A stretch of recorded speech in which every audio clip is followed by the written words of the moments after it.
Well, welcome everybody to our online program on addiction and recovery from the Sunshine Coast Health Center up here in Powell River, BC. And in this series, we've been talking about the common themes that emerge from the 8th International Meaning Conference.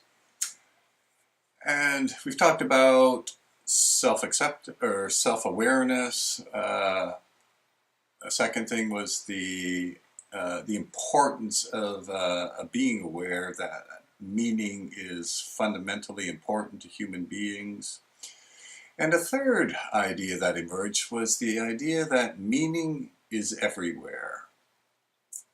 And it's up to the individual to tap into this meaning or to construct it. But it's all there. There's a potential there. And for human beings, as we mentioned before, it's just sort of a natural thing for human beings to make sense of things, to find meaning in things. So, as an example, I can drive down the road in my car, I can have the music on, I can be talking to a passenger, and I'm paying attention, but when I come to a red light, it's not like I have to consciously think, oh geez, right, red light, okay, foot off the gas, on the brake. I don't have to do that, it's all automatic. It doesn't mean that I haven't made sense of what the red light means. I understand the meaning of red light, I'm just not really conscious of it. So in that sense, all human beings find meaning in things, and it's just this inherent thing about a part of what it means to be human. But there's other kinds of meanings that came out in the conference, and these are more conscious ones. So you can be, if you're conscious about that, if you're looking to find meaning, you can detect it anywhere.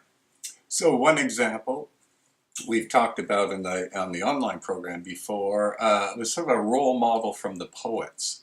It's perhaps to you and me, we see a flea, and this is just like an irritating little thing. But to a poet like John Donne, it becomes the center, this central image of this profound comment on life. Or maybe watching snow fall in a forest at night. Not a big thing, daily thing, but to Robert Frost, this becomes an image of some profound comment on life.